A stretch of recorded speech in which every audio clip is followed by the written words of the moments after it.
Herkese merhabalar. Çok güzel bir panel akışı oluyor. Ben avukat Can Akbilmez. Sizlere bugün çok fazla vaktinizi almadan aslında içeriği biraz kısa tutacağız. Çünkü neden? Bugün katılımcılarımızdan doğrudan aslında gelenler Yukabat'ın kendisinin Avrupa Birliği üzerindeki mevzuattaki gelişmeleri bize anlatacak. Bizim hukuk büromuz Türkiye'de özellikle marka hukuku anlamında en önde gelenlerden biri ve bizim Exitcom'la tanışmamız da bu vesileyle oldu.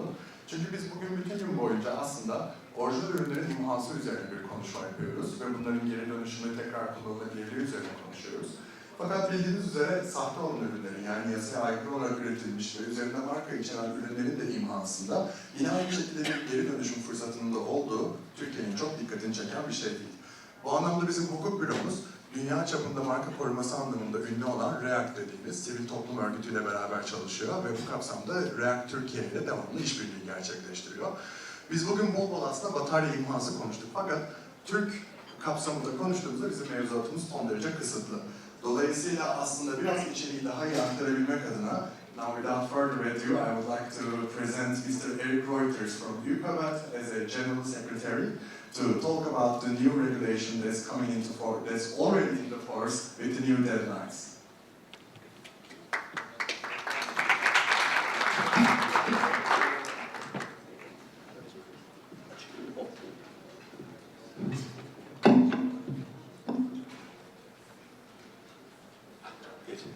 Good afternoon all, my name is Erik Ruiters and as well introduced and I could understand of course everything he said in Turkish.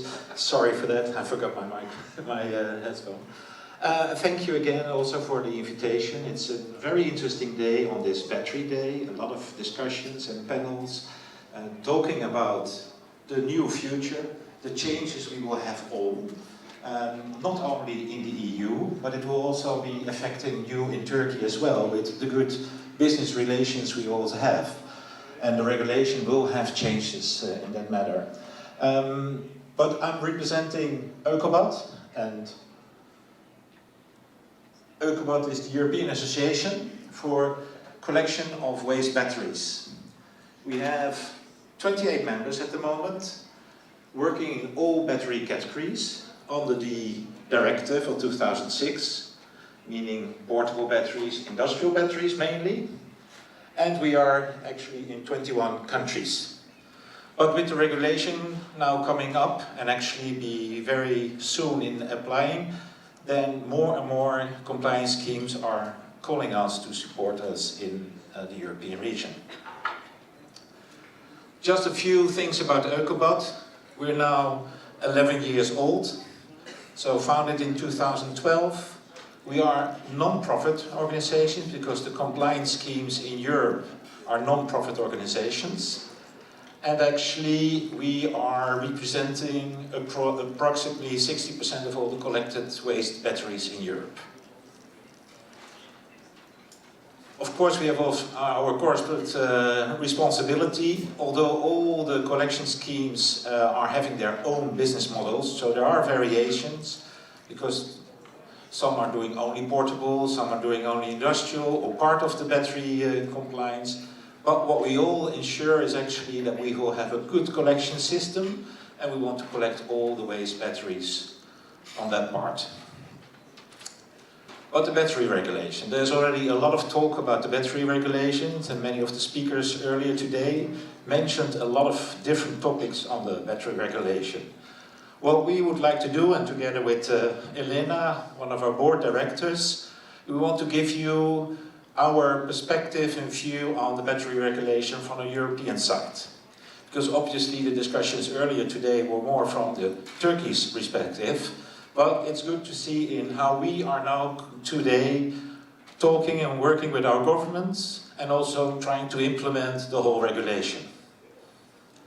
So just back to July 10th last year, then there was the official voting in the European Parliament. And as you can see, almost all the countries, although there were a couple of yellows, but that had to do with some questions, actually everybody voted in favor of the regulation. But there is a couple of big differences, because as mentioned earlier, we now have a directive, and I'm not a lawyer, we will leave that to him, but a directive is actually kindly asking that you will do the guidelines we ask you from a government point of view. But this will be a regulation.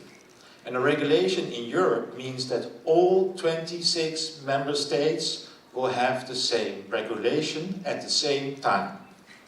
So there's not like one country doing next year, everybody will have the same thing.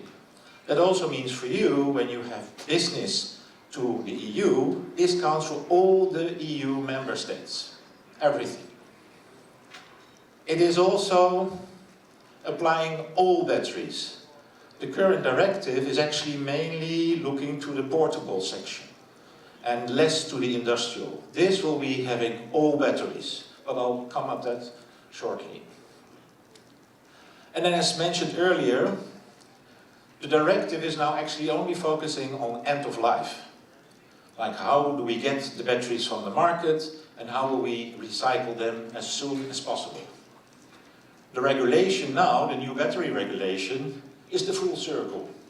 From mining to put on market, usage, getting it back from the market, but then not to recycling, then maybe a second life, as they want to call it, repurposing or remanufacturing, using it the same, and then back to recycling. But then the recycled content needs to be reused in the new batteries to get the full economic circle. And that makes it a big change in that. I will not go through the whole regulation, 200 pages, 96 articles, 15 annexes. Then we will have probably another 3 days talking. So I will do just some main topics. And if you split the regulation in two, you have on the left-hand side, mainly in Article 2, everything explaining what you need to do as a producer and also manufacturer to be able to put the product on the market. So if you are not applying to Article 2, there won't be any battery on the market. Then on the right-hand side is the Chapter 8 part, and that's how to get all the batteries off the market. So actually what we also now do in the directive, collection of the batteries. However, there are some additional parts in reusing and also recovery of materials. I will slightly touch upon a couple of topics. But first, and I think it was mentioned earlier this morning, the new regulation will apply on 18th of February next year. But this doesn't mean that every article, everything in the regulation will apply immediately. There will be a lot of timelines. And that's very important. But I need also to say to everybody, these timelines are very, very soon. Because when you look then last summer, it was published in the official journal. That's the journal where the European Parliament published all their legislations. And then on the 18th of February, it will apply. But when you look to the main part of collection and other topics around, this is already 24 months later. 18th of August 2025, everything is there. Just high level, what does it mean? Battery categories, because we now talk about portable and industrial. And I remember also when I had the discussions with the Parliament and the Commission about industrial batteries, they were actually not really looking forward, like how is the market developing? Because also Navy, air, the ships, now everything is going to electrification. But what they did is they categorized in 5 new categories. Of course, portable as first, but portable will be expanded to 5 kilos. Today it's 1. It will expand to 5, which will change also the category. Then you also have, well, on the left-hand side you have the EV, but what they did here, this is an official European Commission slide, I stole from one of their beautiful announcements. It's not only EV batteries, it's also the starting lighting ignitions, to start your car, etc. Then there's a new category, and they call it light means of transport. Just to make it simple in a picture, this is the new category. So it's actually all what we would maybe say light electric vehicles. E-bikes, e-scooters, but this category goes up all the way to 25 kilograms.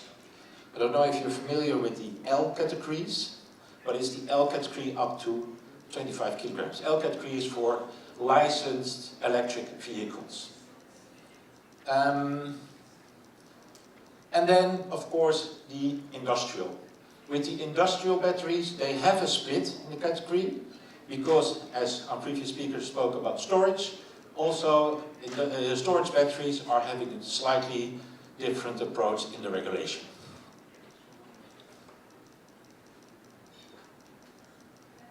I will touch upon the next topic, removability and replaceability. This is actually a topic already in the directive, in the WE directive, so not in the battery directive. And what does it mean actually? It will ensure that batteries are removable of appliances. And that's a big change, because I just said it is already visible in the WE directive, but this is kindly asking. Now it will be a regulation, meaning that it's already applying in February 27. The whole industry need to build their appliances that the battery is removable. That's very soon. And it's not only removable, it's also replaceable. So of course this remote, it's very easy for everybody to take out the batteries and replace it. But there are also many other appliances you cannot. And today your cell phone, exactly, in the past we could, but nowadays we can't. So on that perspective, what the producer needs to do is that with all the appliances, he will be the producer of the appliances, but he also will be the producer of the battery with the appliances, and they need to explain, as I see here in the third point, they need to accompany instructions how to get the battery out of the appliances. So it's not in the instruction today you see very small AA batteries, that's all. No, there needs to be a full instruction, otherwise you're not allowed to put the battery on the market. It's with use of commercial tools, meaning the tools you can buy in the store to take out the battery, so the screwdriver to take it out. If it's not, then professional companies will do this.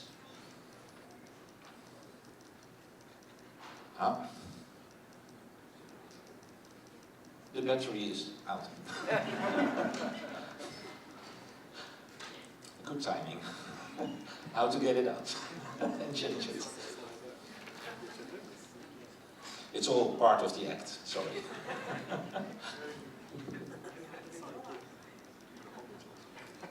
No, it's for the next slide. Bir sonraki slayda geçebilir miyiz? Yeah, no.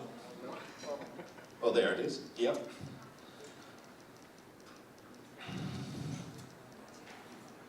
Yeah, we can restart. So, my name is Eric.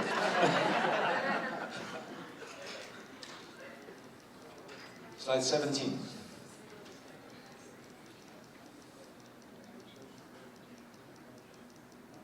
Almost. And next. Yeah, great. Because, of course, when we regulate what to do with your appliances and embedded batteries, there are always exceptions, of course. But that's normal. And these exceptions will all be also included as such. Exceptions will be when appliances are need to be waterproof. Not only toothbrushes, but also medical devices, all these kind of things. And the third point is when the appliances need continuous power. Most of the appliances need just a shot of power or a moment of power, but there are also equipment needs continuous power. These will be in the exceptions. This will be approved by the Commission.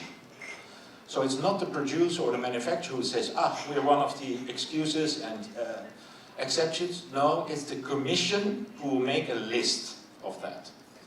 So it will be very strongly guided which product yes, which product no. And obviously there are a lot of delegated implementing acts going with that. In that case, the Commission is allowed to revise the list, because of course innovation is always there, products change, so innovation should be also visible. But this is very important, the removability, because when you look in the current situation, although removability and replaceability is in the directive, there's a lot of waste batteries not coming back from appliances. And this will make sure that the batteries come back for reuse or recycling. Does it work now or? Yeah. Labeling. Normally we would say, oh, labeling, it's just a sticker or a color, but it will be very important. And especially also for the whole business, you also have towards the European region. Because in the future, and this future is very near, it's already next year, August, every battery needs to have a CE marking. Without a CE marking, you cannot enter into the EU region. And that's a very critical one, because there are still a lot of batteries without. Then also, there needs to be labeled, and the labeling will be with a QR code, because of course these batteries are very small to have all the information written. I already have spectacles, but that will be impossible to read. So the QR code will then put you to the website where all the information of the battery is visible. This is not the battery passport, this is something else. This is purely the content of the battery. And then obviously also this lovely symbol of explaining to everybody batteries are a separate collection. And I'm not aware of all the situation how to collect here, the municipal waste, but in Europe you have already that they want to split the waste, but it's very important that the batteries will never go with the municipal, your household waste, but it will be separate in the collection. So, then looking forward to collection, and I will touch upon portable batteries and LMT, because then Elena will take over in the presentation to guide you through industrial and electric vehicles. So the situation with portable batteries is that there's already the directive, and in Europe there are already a lot of collection schemes organized because there are a lot of directive regulations behind. But what is important is for the portable batteries that, and actually this counts for all the categories, you need to ensure that all the batteries are collected separately. So not portable mixed with industrial, mixed with whatever other category. It needs to be separated. Then some of you might say, how will you know that? Well, the idea is to label them and have the differentiation. But of course, we still have batteries in the market, and it will take the next years to come back. So there will be this transition time. We need to understand which battery is coming from which category. Then, for portable, there are a lot of regulations on that part. When you are a portable collection scheme, what do you need to do? And it's not that you can have one bin here across the street and then I do all of Turkey. No, you need to have a complete collection scheme system. No white spot in your country. Every region, people are able to deliver their batteries, used batteries. Also, you are responsible for, as a collection scheme, you are responsible for the transportation of the waste batteries. So you need to collect them from the bin and bring them to a sorting facility. And this sorting facility can be your own or can be a sorting facility you collaborate with. And then of course, the fourth point is that we need to ensure that the batteries are separated also from the equipment and appliances, but this has to do with this Article 11 as such. And then the biggest shock for a lot of collection schemes. Today, 45% of what is put on the market, we need to collect. A lot of countries and member states achieve, but not all. But as you can see, tomorrow, this will be enormous increase. An enormous increase. And it will be very complicated to do so, because 73% by 2030, although 2030 seems far away, but it's enormous. Because as we can see that most of the batteries stay out longer. We also talk about repurposing, so battery stays even longer. How can you collect them in 3 years? Because the calculation methodology is you need to collect all the batteries put on the market in average the last 3 years. But if batteries stay out 10 years, how can you collect them? LMT. And LMT was this light means of transport. E-bikes, e-scooters. This will be a game changer in the market. Because industrial batteries today is actually like, okay, you need maybe to have a facility, you need to maybe have an opportunity to collect. However, you can have restrictions. I can, if you want me to give your e-pack battery, I can say thank you, but this will cost you 500 euros. And then you will say, well, why would I need to pay so much? And then you will probably drop it somewhere else. Well, of course not you, but somebody else. And this is the situation. But what will happen in the future with the regulation is that all the batteries in that category you need to collect for free. So you cannot ask any money for that. You can also not say old for new. That's also a lot of situations. You give me your old battery, but you buy a new one. Not possible. You need to collect. And you need also to collect the batteries of your competitor. That's even worse, obviously. Because these are most of the time lithium-ion batteries. And I'm sure Exitcom can explain the cost of lithium-ion batteries recycling. That's of course much more expensive than alkaline batteries. So that is a high cost.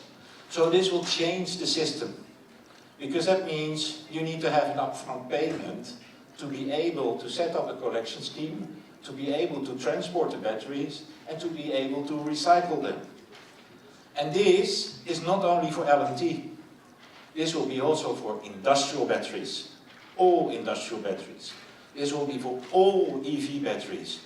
You need to collect them for free. So that will change the whole economic situation of collection. They have also targets for LMT, and as you can see, just to remind you, 45 in this year actually, but not possible because it's only applicable next year, and 51% in 2028. The Commission and the Parliament, they realize this is a new category, so it needs to have the time to set up the collection scheme to be able to collect everything on that part. As I said, the current calculation methodology is based on put on market. 3 years average, and you need to collect 45% of your 3 years average. And as I said, with batteries being out longer in the market, it's actually impossible to do that. Whatever the target is, even 20% will be difficult in the future.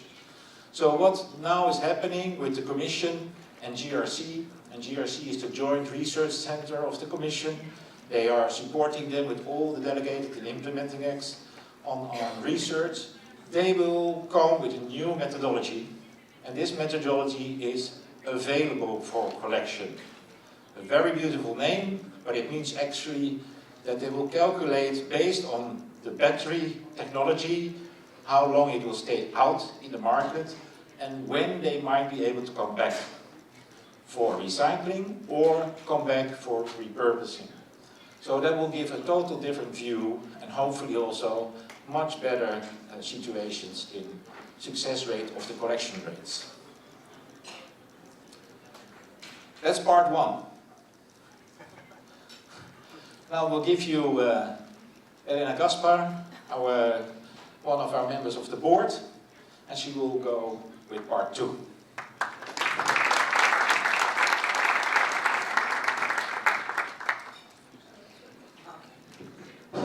Okay, so I will take over from Eric. Sorry for my voice.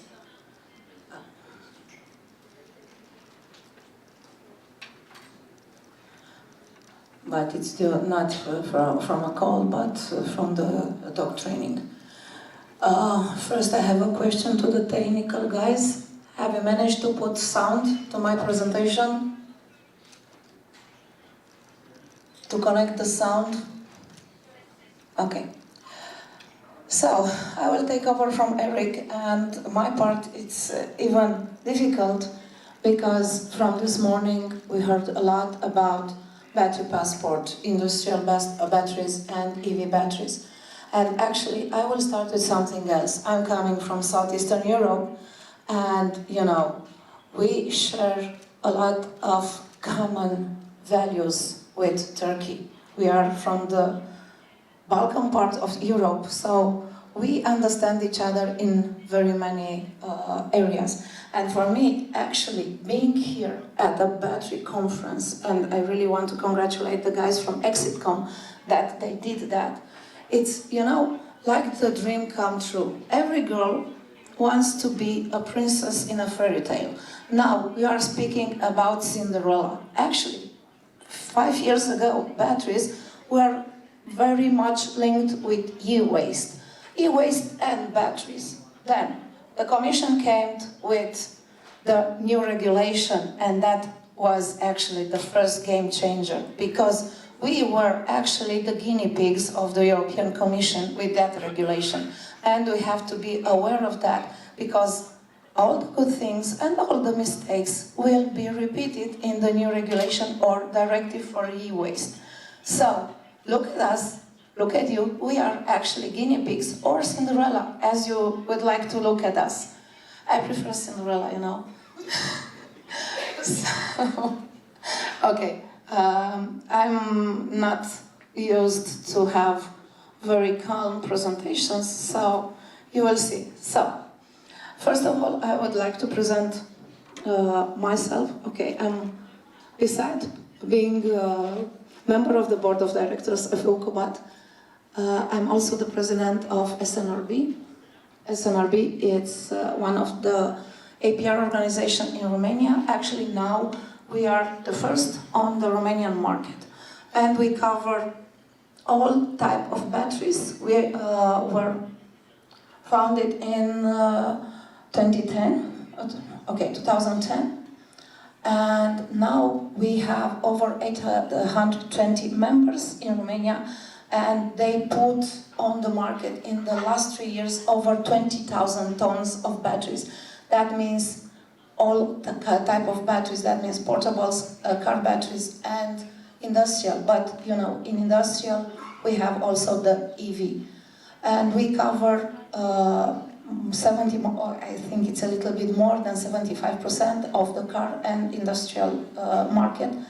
Most of the car importers are our clients, and that's why we have a very large experience already in collecting EV batteries and storing EV batteries and sending them to recycling. So I will prefer not to be so close to the regulation. I will tell you the things from regulation, but I don't want to repeat what the other speakers already said. I prefer to share with you real situations. So we have over 5,000 collection points all over the country. We are, okay, founding member of Eucobat, and we are the only renewables partner in Romania. And yeah, we have 15 people doing all that, and a lot of educational campaigns all over the country, and a lot of projects. So this is shortly about SNRB. I'm really proud of my team, actually. And now, back to the regulation.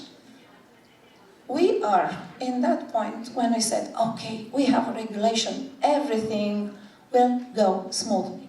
And we expect something like that. We go on the field with the dog very calm, near to us. Everything goes smoothly. Everything is perfect. This is a 100 points exercise. That's what we are expecting now, having a regulation. Okay, the guy in the film is the world champion from this year. Well,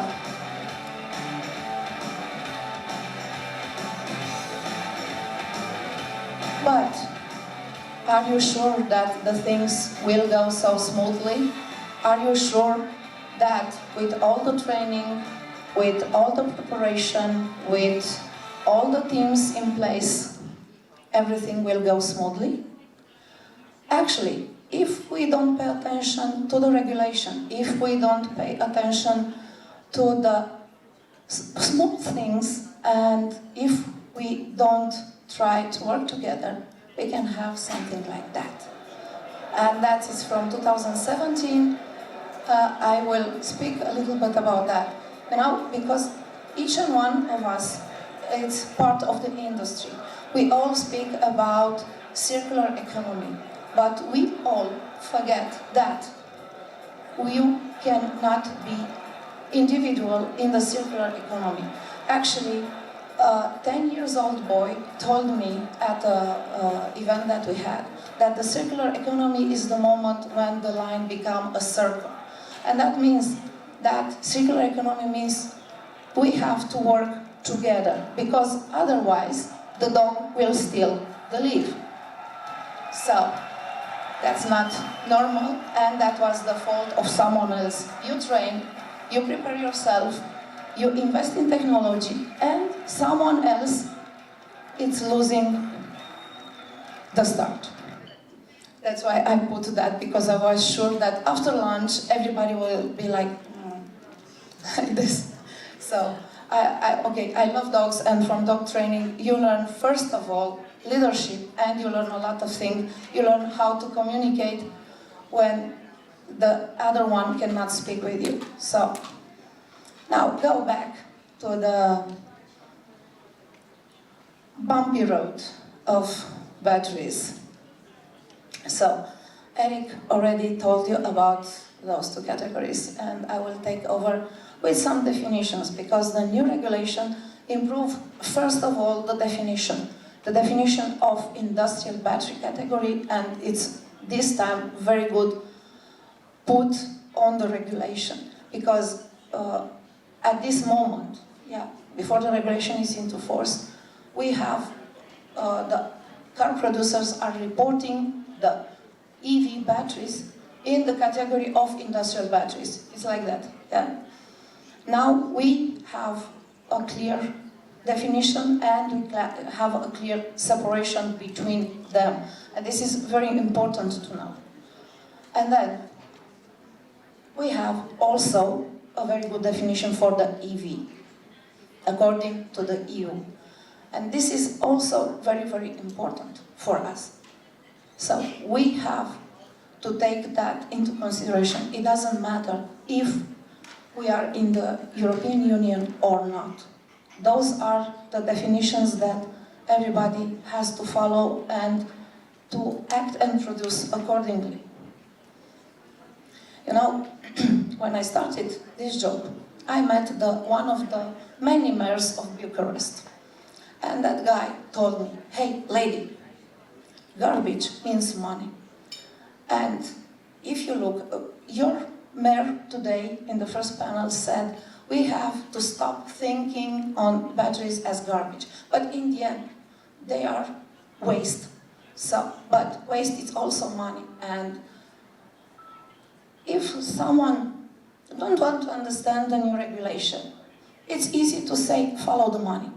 If you want to touch the money, you have to follow the regulation. It's very simple. So we have the category of vehicles where the EV can be put in. And then we have also test category for the start lighting ignition, SLI. It's for me easier to use the short denomination. And we have here two types of batteries. The old lead acid, and everybody knows is a positive value, and the new one with lithium. And the lithium starts to have slowly a positive value. Actually, at the beginning of this year, January 10, something like that, we are already at the end of the year, European Commission had a press release and some graphics regarding their evaluation up to 2030. And they put in that evaluation also the possibility that the known lithium resources to be over until 2030. That means the lithium starts to be really valuable. Okay, someone in one conference told me, yes, lady, but you know, in Saudi Arabia, they started to extract lithium from the seawater. Okay, I don't know, but it was what the European Commission made public, and they said that up to 2030, we have to come up with new technologies. And we have actually, you know, a regulation. It's like wearing a very tight skirt, but it opens new possibilities. You have to do a lot of things, but there are new opportunities because, again, waste is money. And up to 2030, we made a calculation, a roughly calculation. The necessity of recycling capacity for lithium battery, it's around 400,000 tons per year, compared with what Europe has now. It's around 38,000, correct me if I'm mistaken. So this is a huge business opportunity. So following the regulation brings business opportunity, and that means money in the end. So I have to say, I don't speak about the regulation, I speak about money. I think it's easier. And the battery passport, you already saw this image this morning. So, the battery passport, it's actually, you know, when we come to Turkey, we have to have a passport. So, when you send a battery in the battery world, that battery has to have a passport. So, everybody knows what is the chemical composition, who is the producer, from where it's coming. And also, then that means the one who put the battery on the market, the one who buy the battery, and also the recycler. But we have to be attentive to explain the fact that when that battery goes to second life or repurposing, she gets a new battery passport linked with the first one, but a new battery passport. Because the regulation is pretty clear. If you make a second life battery or repurposing, that means the one who manufactured the repurposed thing becomes the producer, and he has to take the responsibility for recycling of this battery. That's why the second battery passport. So, again, I don't want to repeat the information from the Article 77 that already was presented today twice. So, I'm the third one. So, those are the informations that are coming on the battery passport.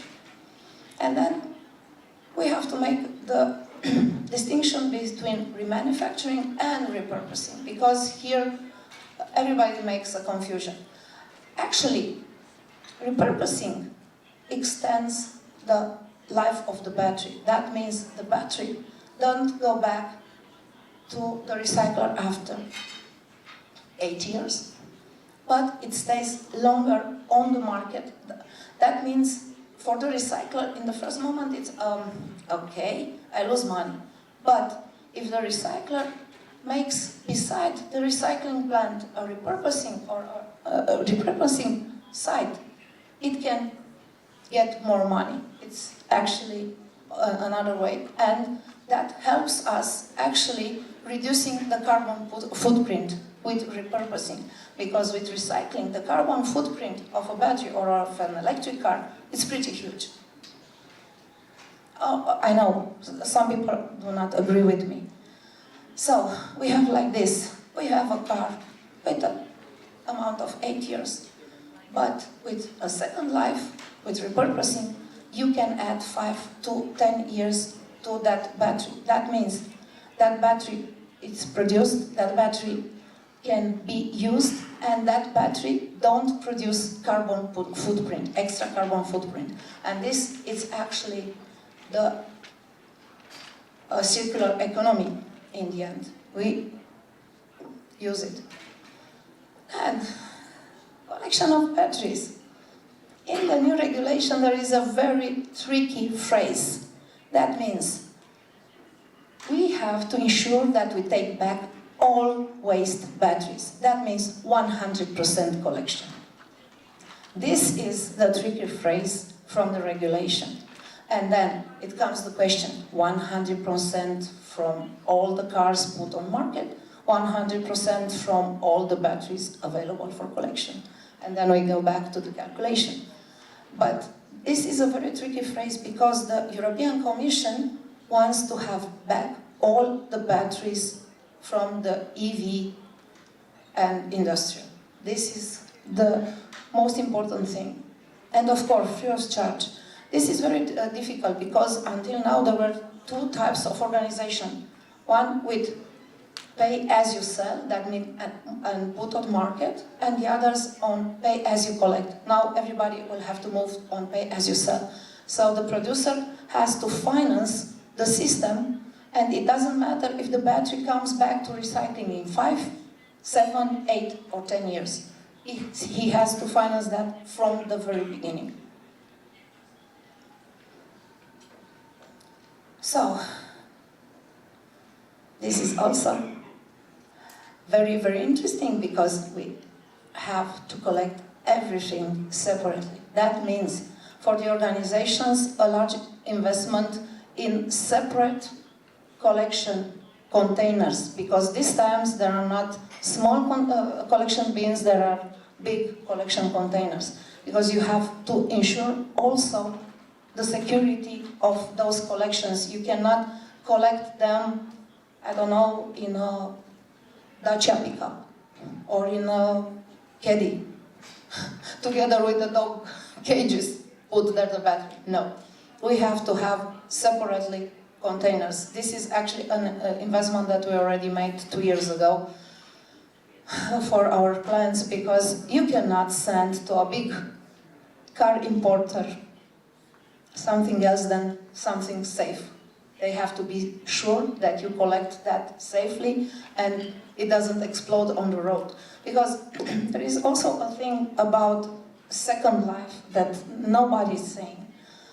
We already experienced, this is why I mentioned the Balkanic part. We experienced in Romania movies like that. I took an old EV battery from somewhere and I made that at home and I made storage for my solar panels. And I don't think that second life is a do-it-yourself thing, because those guys don't understand they're dealing with a bomb. It depends on the weight, but it can be a 700-kilo bomb. And we saw already in Buzău, near Bucharest, what 80 kilos of lithium ion can do, because they saw the smoke from 20 kilometers. So at 700 kilo of bomb, it'd be really tricky. Okay, that's also very, very interesting that the collection expands all over the territory of member states. And also it's not limited to areas where the collection and subsequent management of waste batteries is profitable. This is, again, extremely tricky because the producers get much more responsibilities. Of course, they put the responsibilities on the collection schemes, but we have to be much more responsible with what we are doing. And we have to be able to track the cars and the batteries to see what happened for real with them. My my favorite part, recycling. So, how many recycling plants do you think are in the European Union? I know one, okay, in Turkey. Turkey is not yet in the European Union. But how many do you think there are? Or do you know? Okay, there are 9. 9 of them with almost 38,000 tons yearly capacity. That's not even enough right now, yeah? Because when they had to took back the Hyundai Kona to change the batteries and to go with the batteries from Hyundai Kona from all the Europe to recycling, only the Hyundai Kona covered the whole yearly capacity of the 9 recycling facilities. That means we need recycling facilities. Also in Romania, we need recycling facilities. I hope that Exitcom is, I think it's loud and clear. Yeah. And also, we have to achieve also the targets for recycling efficiency. And of course, the new regulations is not increasing only the targets, but the collection targets, but also the recycling targets. And until 2025, they look, 75% of lead acid is already almost there. 65% on lithium-based, it's manageable, I think, until 2025, but with investments in new technologies. And by nickel cadmium, 80%. Okay, by nickel cadmium, I think there are only 3 recycling plants remain in European Union, something like that. And for the other waste batteries, it's 50%. But from 2027, we have the very nicely figures. 90% is not easy to be achieved. That means we don't have to wait until 2027 because 2027 is tomorrow. We have to move now and to ensure a good recycling for the batteries and to be also sure that the recycling efficiency is the one that it's required. Because the secondary product, black mass, and the secondary product from that cannot be exported otherwise or imported. So it's something that we have to take care about. Well, of course, about technical documentation, Eric also said, and from 18 August 2028, we have to have technical documentation. And this is also very tricky. From 2031, the batteries shall contain recycled material shares in each model. This is, until 2031, we will figure out with the Commission how we can calculate the recycling, the recycled content of the battery. So, it looks like that. We want to have something nice, but actually we have to start working hard and very hard in order to achieve recycling and a new life for the batteries. And I want to conclude with that. What Charles Darwin always said, that's not the strongest species that survive, and not the most intelligent, but the one most responsive to change. And that regulation, beside us being guinea pigs, brings the change, and it's a game changer for all other industries. Don't think that it's only for batteries. The others will come, and as I said at the beginning, also the mistakes and also the good things will be found in the other changes. Thank you very much.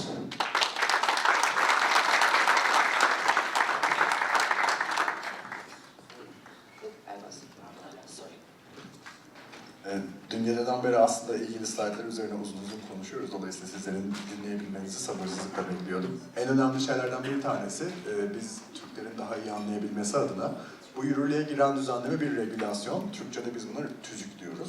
Tüzük dediğimizin olayı şu, aslında Avrupa Birliği genelinde bir direktif yürürlüğe girdiğinde kendi iç hukuklarına bunu onamaları ve kendi iç hukuklarına uygun hale getirmeleri gerekiyor. Yalnız buradaki en büyük sıkıntı şu, ne yazık ki her ülke kendisine uygun şekilde bunu uygulamaya çalışacağından dolayı direktif dediğimiz bu düzenlemeler ne yazık ki Avrupa Birliği içerisinde tam bir uyumla karşılaşmıyor. Ancak bugün bahsedilen slayttaki içerik bir tüzük. Dolayısıyla tüm Avrupa Birliği üye devletlerinin hepsinin aynı anda tüm bu içeriğe uyması gerekiyor. Ve bugün aslında en önemli konuşulması gereken durumlardan bir tanesi de şu, bu söz konusu düzenlemeler yürürlüğe girdiği zaman sizler eğer ki Avrupa Birliği'ne bir batarya satabilmek ya da batarya içeren bir cihaz satabilmek istiyorsanız aslında ERI'nin bahsettiği o sertifikasyona sahip bir içerikle satış yapabilmeniz gerekiyor. Bu da sizler her ne kadar Türkiye'de bulunan bir şirket dahi olsanız söz konusu regülasyonun tüm gerekliliklerini sağlıyorsunuz anlamına geliyor. Bir diğer kurallardan biri de söz konusu tüzüğe uyum ne yazık ki bizlerin sadece ben uyuyorum diyebileceği bir düzenleme halinde değil, söz konusu içeriğin Avrupa Birliği içerisinde uyduğunun her an denetlenebilmesi söz konusu. Dolayısıyla kendinizin, şirketinizin bir dokümantasyon yani belgelendirme sistemiyle biz buna tüm olarak uyuyoruz demeniz gerekiyor. Eric, Elena, we have a really small time, therefore I would like to have just a few questions, if it's all right for you. I would love to, I don't think that this is working, so I will pass it along, yeah. I would love to ask if we can say, for example, we are going to be just having these regulations apply to the batteries inside of the Europe. But what if the battery is produced in China or in Turkey and then exported to Europe?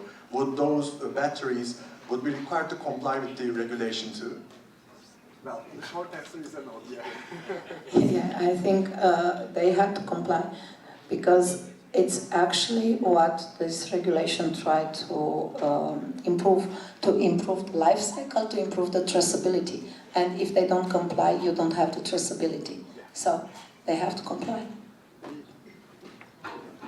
The other thing that has to be asked is that if, let's say, this is just going to apply to Europe, but most of the producers of huge car brands or most of the electronic devices are actually based and established in Europe, would you imagine that this regulation is going to apply to all of their products globally so that they can actually follow through their battery passports and know that how their product is doing in terms of battery life?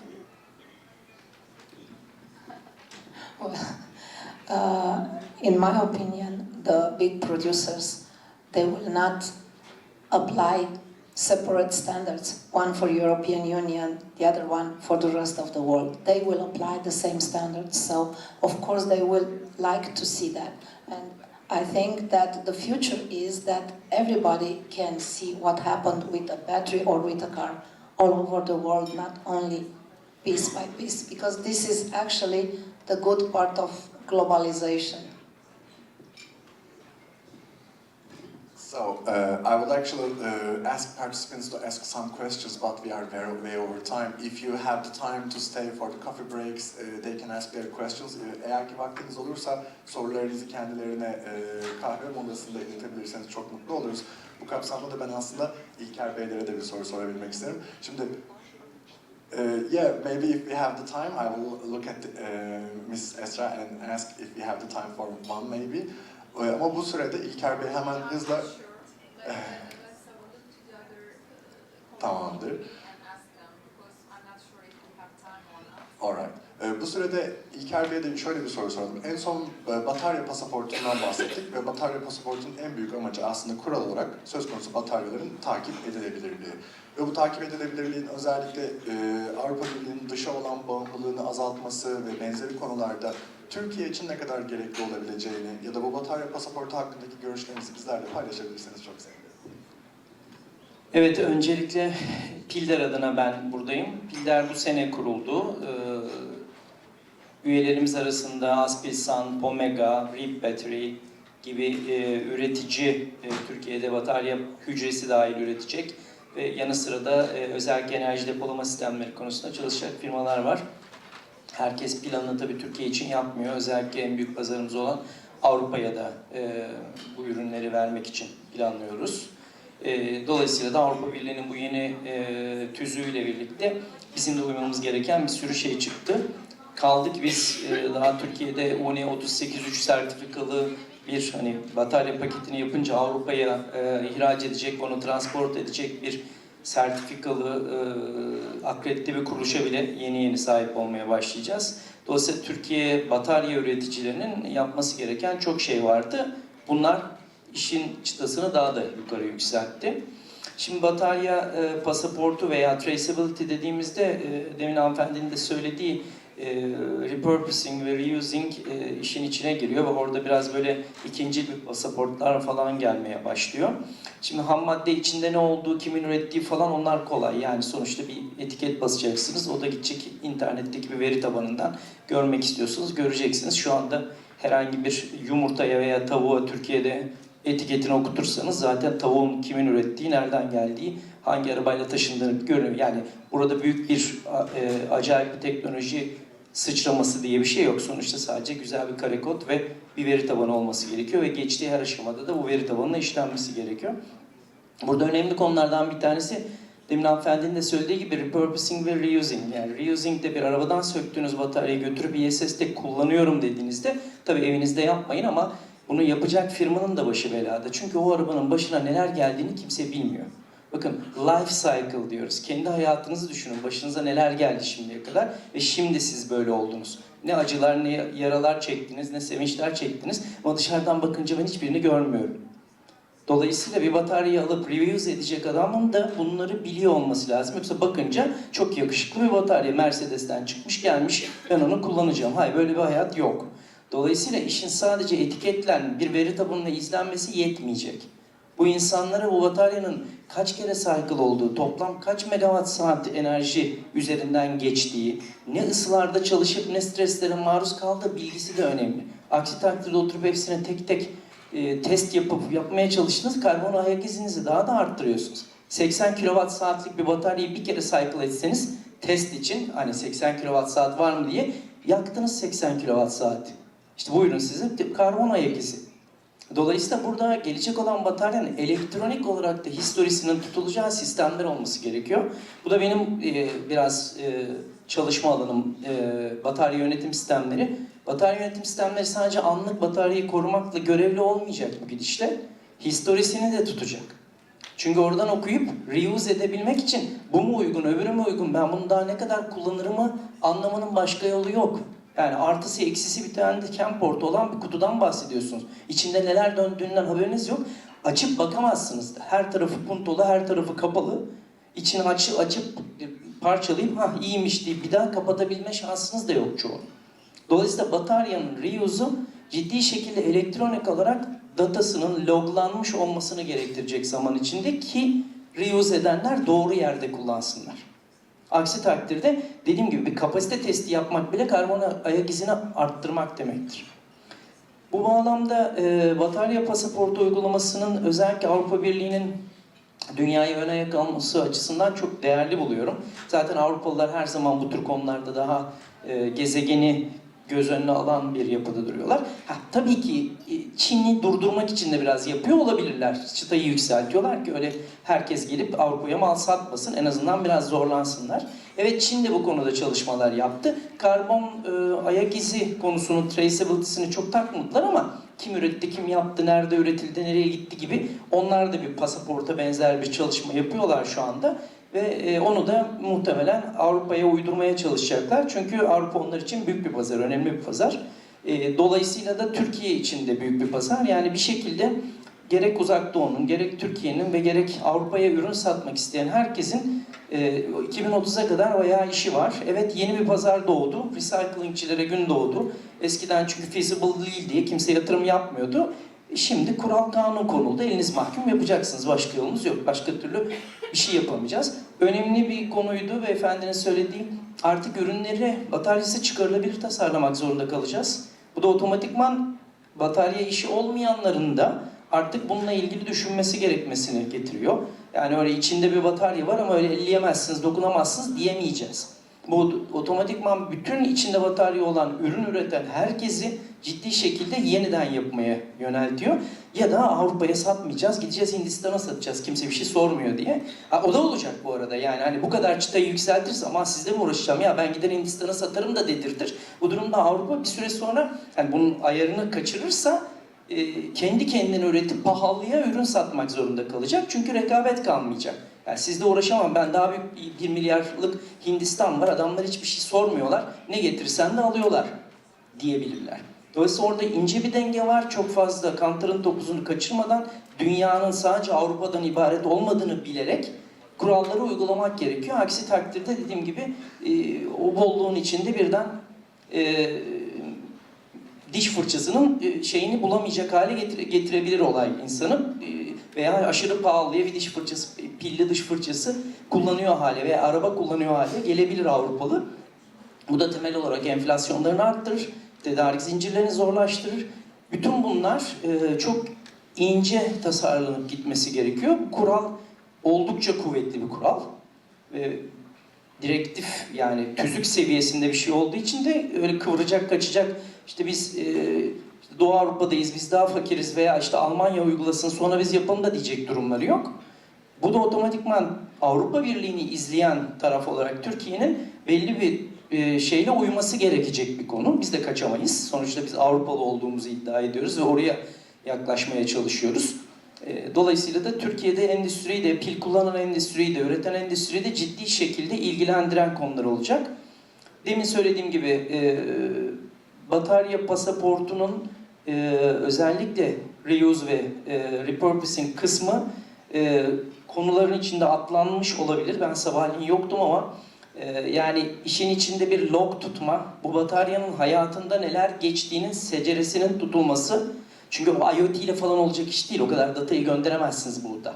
Ama lazım olduğunda onun içinde onun duruyor olması lazım. Bu da akıllı, storage'ı olan ve o datanın da kaybolmayacağı şekilde saklanan batarya yönetim sistemleri. Çünkü kimya öbürü, yani öyle bir bilgiyi tutamaz. Onun içinde bir akıllı çipli bir elektronik devre olması gerekecek.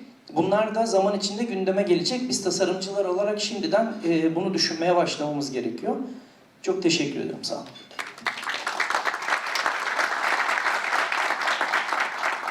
Katılımcılara özellikle güzel sunumları için, İlker Bey cevabınız için çok teşekkür ediyoruz. Türkiye'nin şu anda mevcut olan batarya düzenlemelerinin aslında 2006-66 direktifine uyumlaştırıldığı söylense de gördüğünüz üzere Avrupa Birliği 2006'da kalmış değil.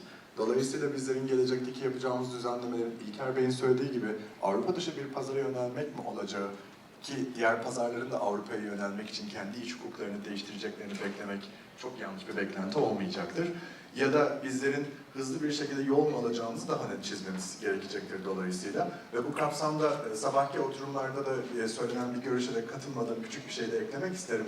Türkiye'de kanun çok hızlı yürürlüğe girer, hemen Avrupa'dan kopyalar yapıştırır, istersek hemen yarın yürürlüğe alırız dendi farkındaysanız. Evet, kanun dediğiniz bu şekilde yürürlüğe alınabilir. Sonuçta bunun bir meclis aşaması var ve çok hızlı tüketilebiliyor günümüzde biliyorsunuz. Ancak bir kanunun yürürlüğe alınması demek, yürütmesinin olması gerektiği gibi olduğu anlamına gelmiyor. Dolayısıyla bizlerin aslında Avrupa'nın bu yaptığı ve 3-4 yılı aşkın zamandır tamamen tekliflerini, görüşmelerini, itirazlarını, düzeltmelerini yaptığı bu düzenleme için bir hukukçu olarak biraz daha hızlı harekete geçilmesi gerektiğini de özellikle belirtmek isterim. Bizi dinlediğiniz için çok teşekkür ediyoruz. Biz vaktimizin de bayağı altında bitiriyoruz.